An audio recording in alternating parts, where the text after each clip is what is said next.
Hazel, Hazel, wake up.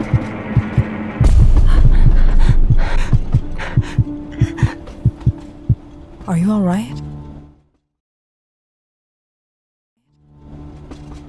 Yeah, it was just a bad dream. How did you get that bruise? Where? I don't know. Must have hit my head when I dozed off.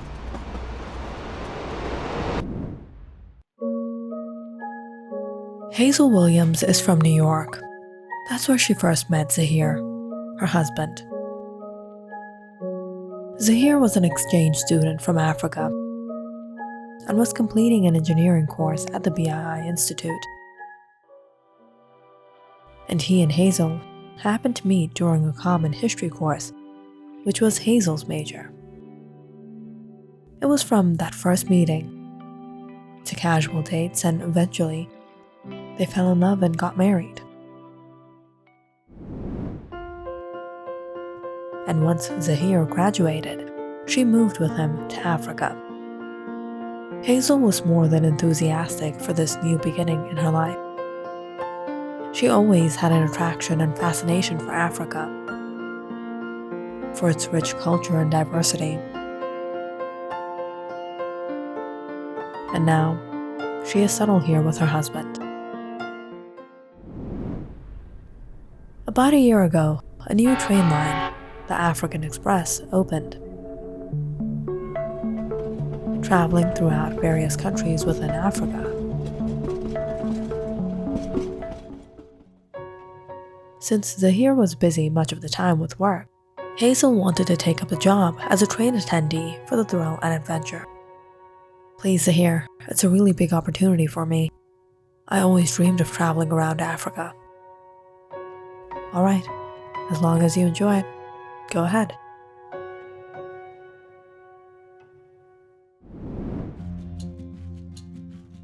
And from then on, Hazel's adventures began. Every week, she would be away for 2 or 3 days at a time on her trips around Africa. And for the most part, she was enjoying the thrill and excitement. But this trip back to the south from the northeast hasn't been going as well, and she has been feeling a little sick.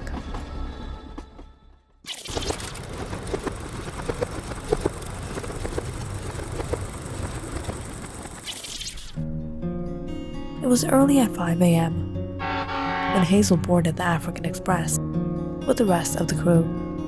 It would be an overnight journey reaching back home, and then she would have the whole week to Zahir.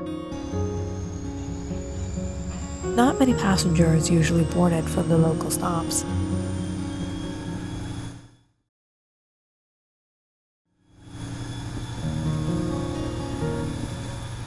But it was during a stop, Hazel noticed one of the rookie attendants having trouble with one of the passengers.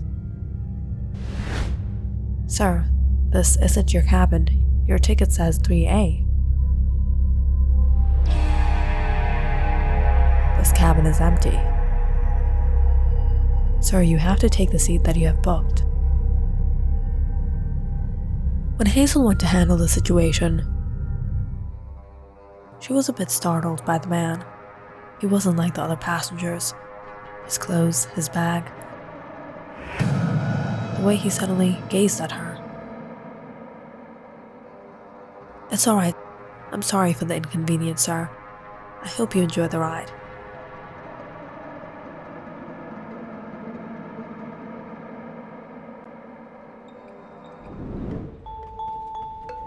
But Hazel, he booked an economy seat. We can't just let him stay in business. "I know, but there's only a few stops left. The cabin is going to be empty anyways, and did you see him? There's no point of going through the hassle." "But what if the conductor hears about this?" "Just stay quiet and we'll be good to go."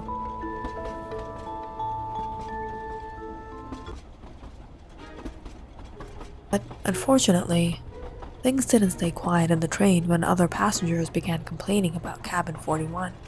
Apparently, there were strange noises coming from the cabin. "It's that man again, Hazel. I can't do this." "Alright, I'll go see what the matter is."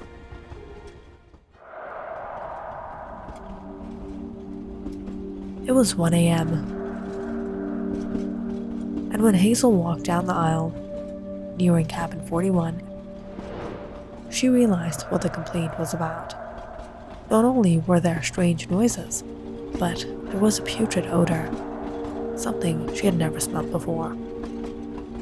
When she peered in, trying her best to keep her smile, she was confused and disturbed seeing what the man was doing. There was an earthen pot on the table, filled with some seed-like substance. The horrid odor was emanating from it, but the man seemed not to notice. Rather, he bent over and smelt it before he ate it with his hands.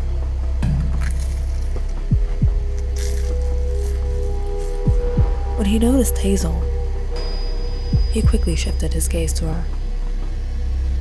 "Excuse me, sir. I'm sorry if I disturbed you, but we've been receiving complaints from the other passengers about the smell and the noises." Looking at her for a while, the man smiled and said, "Tell them there will be no noise." With that, he covered the pot. Hazel quickly asked him, "If you go straight down, there is a diner where you can have your meals. Or if you want, you can give me the order and I'll bring it to you."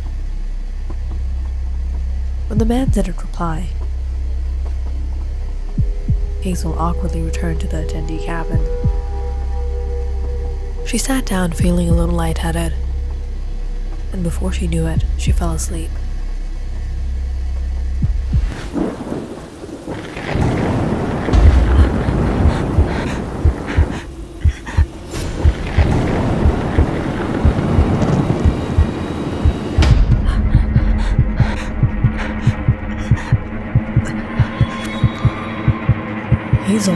Hazel, wake up.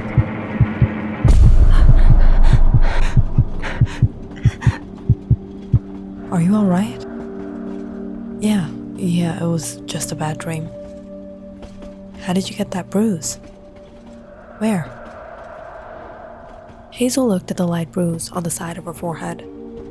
So strange. Ow.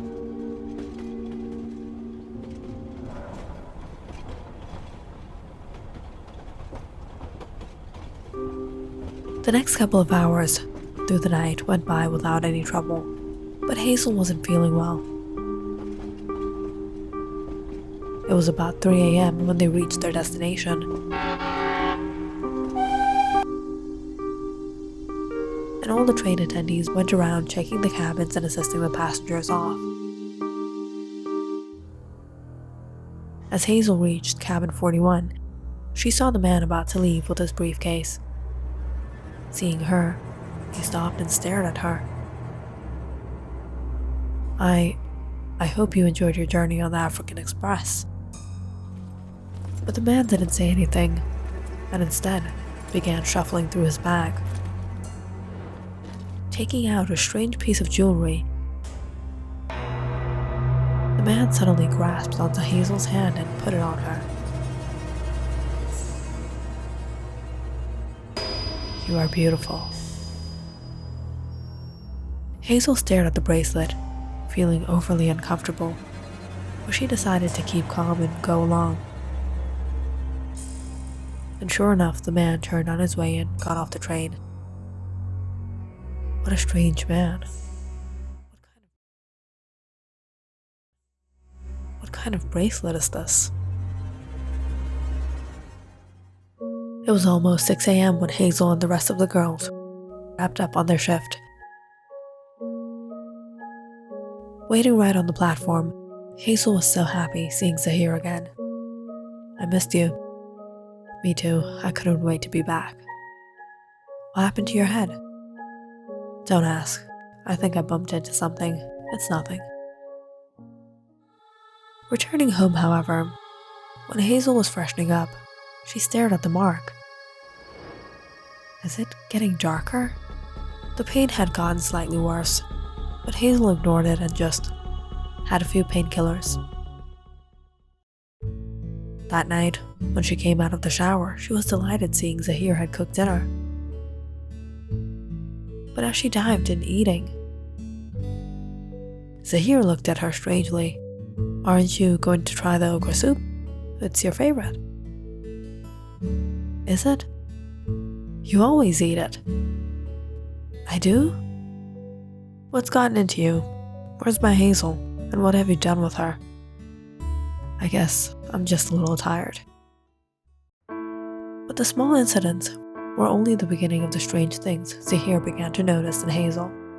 For some reason, Hazel wasn't quite herself.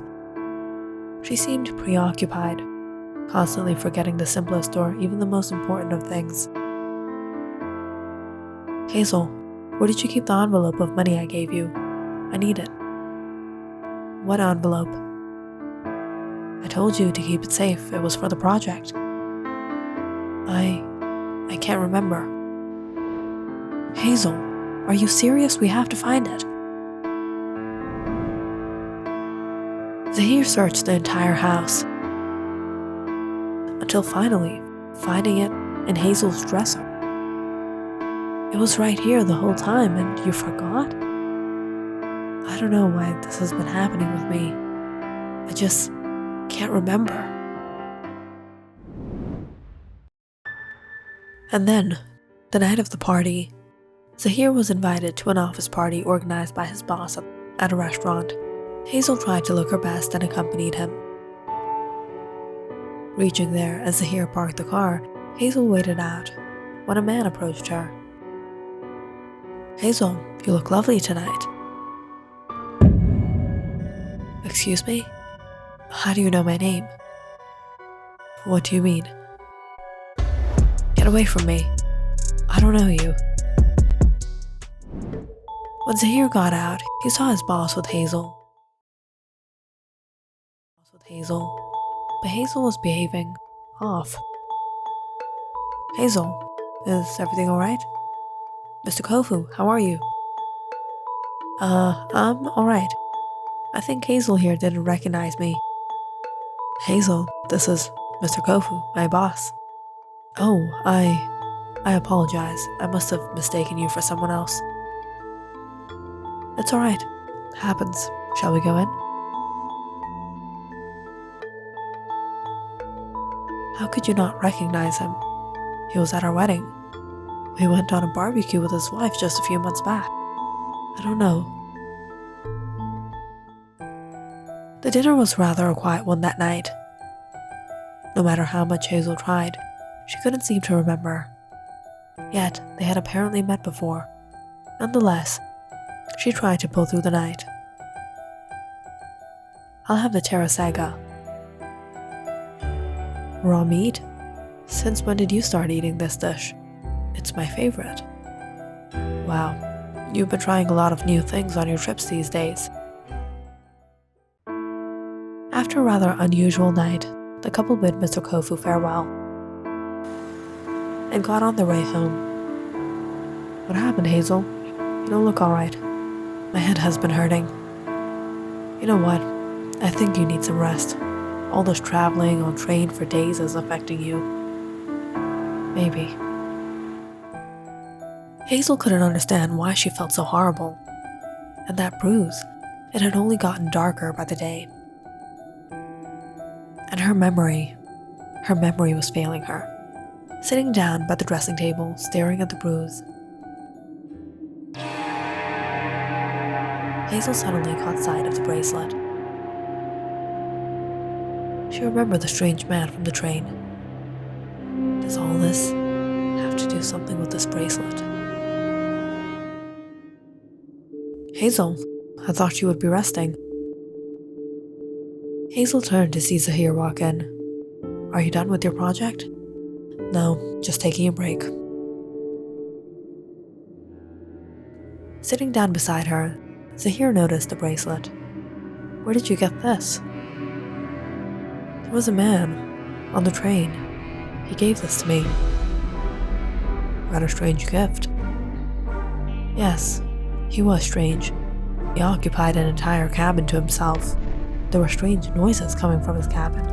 When I went, I saw him eating this bizarre-looking dish. I don't know what it was, but it looked something like fish eggs. It had a strange odor. Everyone was complaining. From where did he get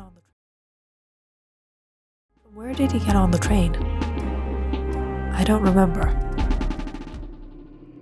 You know, there is a legend among certain tribes. They make these kind of jewelry. It is meant to possess the spirits of deceased loved ones. Sometimes, they're made of certain memorable trinkets or items of the deceased, even bones. When anyone from the tribe passes away, the entire tribe mourns the loss. They burn the corpse and consume the ashes in their belief of helping the spirit pass over, or even return to Earth. Do you think this is it? He was trying to possess me with someone else's spirit? I was just joking with you, Hazel. Don't take these stories so seriously. There are many such legends.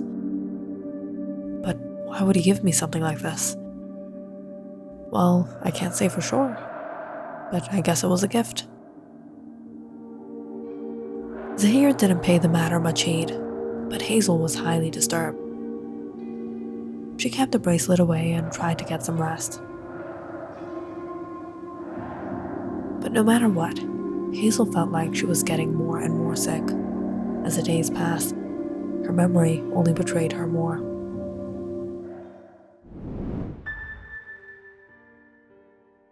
It was one of these nights Zenaia got held up at work and gave Hazel a call. Hazel, I'm gonna have to stay on the site for the project. Will you be fine by yourself? Yeah, don't worry about me. Alright, call me if you need anything. All alone at home, Hazel decided to go to bed early. These past few days, she hadn't been able to sleep. Every time she dozed off, she woke up to that strange dream every night.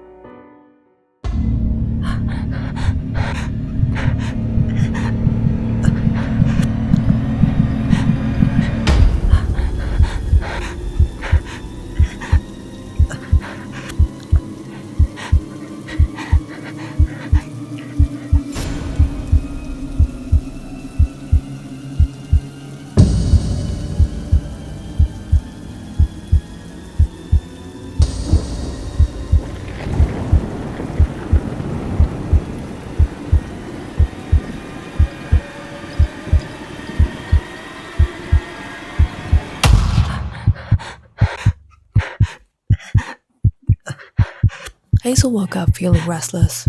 It was midnight.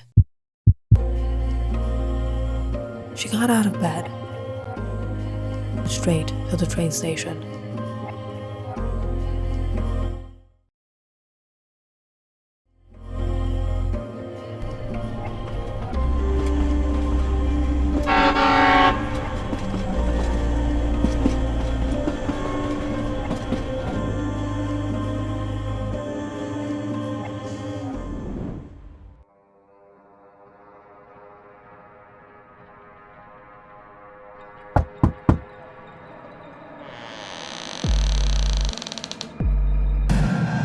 You've arrived. Hearing his voice, Hazel suddenly came to her senses. She looked at him startled. She looked around. Where am I? How did I get here? You are where you need to be. Come inside. Hazel was petrified. She didn't know what was happening with her. She didn't know why she felt so compelled to this man's words.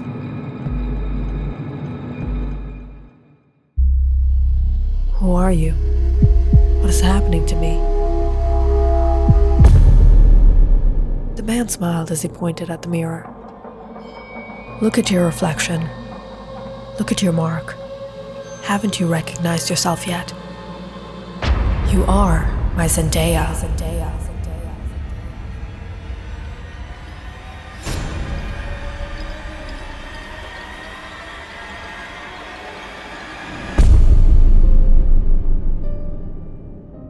Chama and Zenaia grew up in the same tribe in Africa. They were married in childhood and had a special bond growing up. It was true love, and they were inseparable. But it was at the young age of 16 that Zenaia fell ill. Tamu tried everything from taking her to the village doctor to caring for her himself.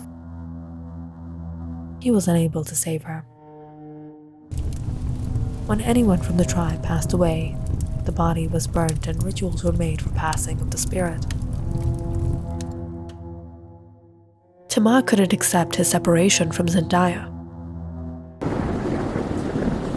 On her deathbed, he imprinted Zenaia's spirit with a mark.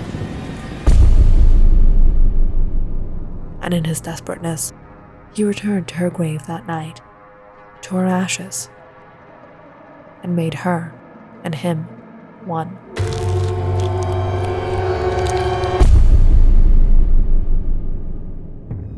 Tamu was determined to bring her back. He couldn't live without her. So he collected the remains of her bones and her small possessions.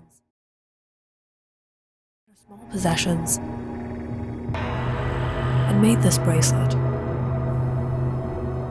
Having it blessed by the village elder, he waited for the day Zenaia's spirit would contact him, but nothing happened.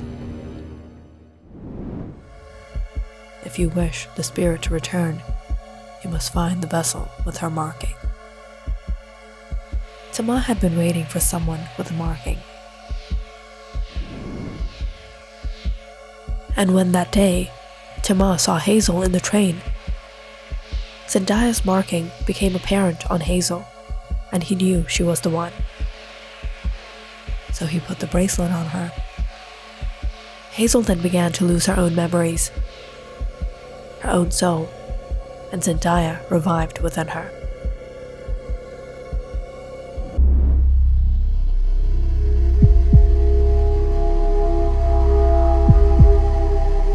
My love, after your death, I did everything to bring you back, and now you and I can be together forever.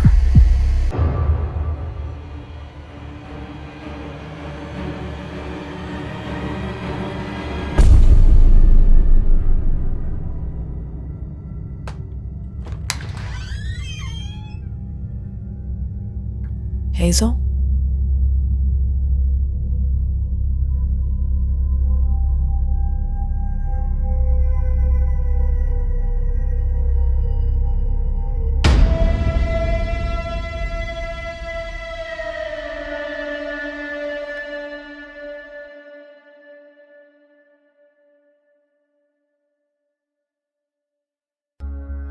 Click on the subscribe button and check out more awesome videos on our channel. And don't forget to press the bell icon because you know it's interesting.